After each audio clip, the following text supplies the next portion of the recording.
So today we're going to see if we can adapt the Silky folding big boy saw blade into a really great pole saw. So what I have here in my vise is the excellent Cutwell pole saw, made in for Orchardist in Yakima, Washington. Fantastic pole saw. Problem is the cutter blade that they sell with it it's okay, but it's not great. I thought it was really good until I started using the real nice cutters. This one here by Silky. This is a Silky big boy folding saw with a samurai style blade. They're just unparalleled. I mean, the cutting performance of these things, it's phenomenal. It's like having a laser beam. It's like a tree cutting lightsaber.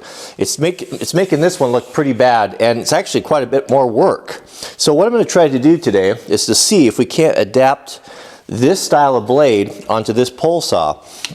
And what I have here is I've got a replacement Silky blade, and you can see there that it's got one hole in it, and that is designed to correspond with this locking mechanism. You can see right here there's one pivot pin there, and then as you open it, it's got two positions. You know, it's like kind of like a folding knife design right there. That's why there's only one hole. We need to have two holes for it to mount simply in here. So what we're going to do is to take this one off here and see if we can't lay this out and determine where the right spacing of B is, punch a hole in this and reconfigure it and start using the Silky blades. To buy a Silky pole saw is about $350. Yeah, super expensive. And they're fiberglass telescoping, and they're kind of flexy, and I don't particularly like them. I don't need to reach any higher than, say, 16, 17 feet. 18 feet I can get with this one here. It's very slim, it's very simple, it's super light. It's a better way to go, especially when you're handling it all day long.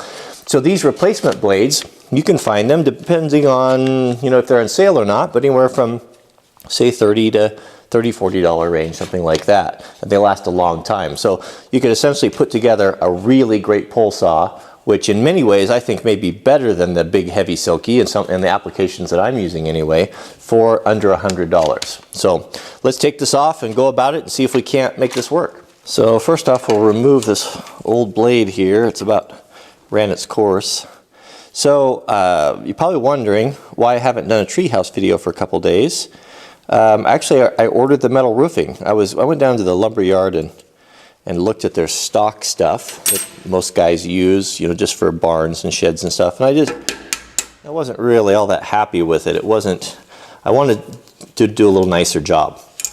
You know, Jack might have, well, he's definitely going to have his inverter and charge controller, and good chance he'll have like CB and a shortwave radio, maybe even a ham radio in there, and it's got to be weatherproof. So I custom ordered the proper roofing through the contracting department. So that's going to be, it's being built. So it'll be a few days before I have that. So in the meantime, the family and I are working in the forest. It's a good time to burn.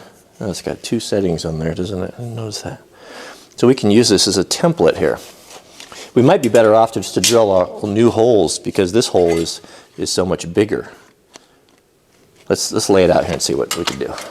There sure is a lot of talk on the internet about who makes the best saw, and man, the debate rages on. But I use them all the time because I'm always working in the forest, and I can tell you, in my experience, I haven't used all of them, but anything from Silky is, well, it's the best I've ever used. I mean, it is absolutely incredible. I've always enjoyed Nut and Fancy's videos, and I think that he's a pretty straight shooter, and I don't think there's very many people that put the time and effort into video reviews and testing, unbiasedly testing products that he does. But one thing that I have always disagreed with him on is his idea that the saw of Ivor, that the small folding saw, is a good saw, because it is not. Not when you compare it to these, and I think it's a reason why the company probably went out of business. These are so far superior. Okay. All right, so our Silky blade is not quite as big, and that's okay. I've always found this one to be a little bit too big, but when we compare our teeth, we're not giving up that much, actually.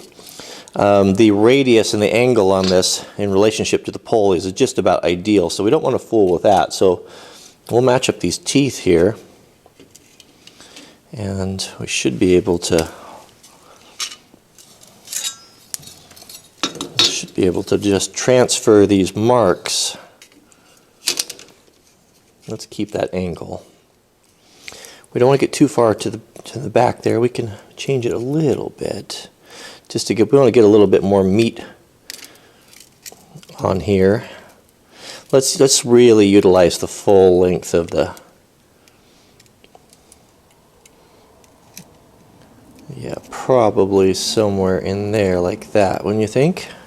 I'm going to use this is a neat tool. It's a spring-loaded center punch, or a glass breaker. A lot of firefighters carry these in their pockets because it's really effective for breaking windows in cars. But what's nice is you don't need another hammer or tool, so you can put this in the center. And drilling through this stuff, it may not happen. This is super hard steel. We'll see how yeah,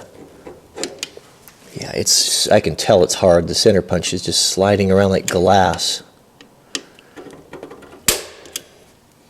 We got a little bit of a divot there. But we always have the plasma torch if all else fails, right?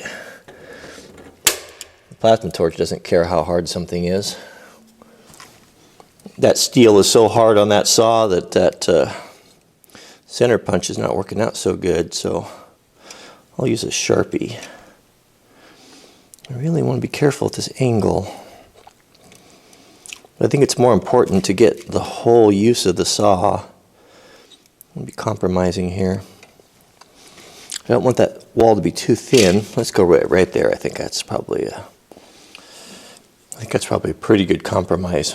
All right, let's see if this will even drill. Well, I'm not very optimistic. All right, well, that didn't work at all.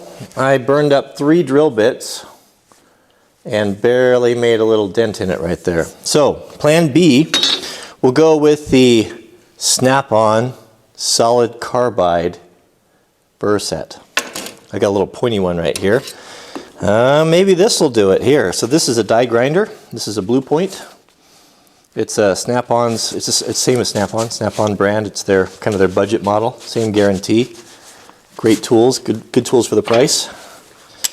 So we'll take off this round one, and we'll put that pointed one on and see if we can't just burn a hole through that thing. Worst case scenario, we'll have to get our plasma torch. Here's the pointed one.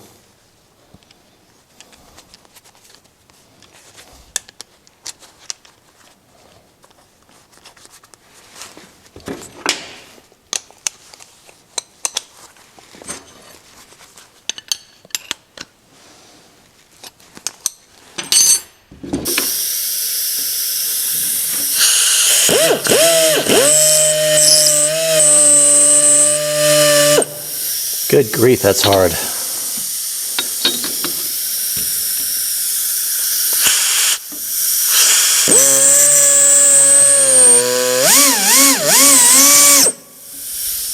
That's not even touching it. It's laughing at the carbide. On to part 2. Yes, you'll find out, did I get a hole in it? Well, I think you probably already know the answer. So I've got something special for you at the end of the part 2 video. You're not going to want to miss. So make sure you go to the end because it's really cool.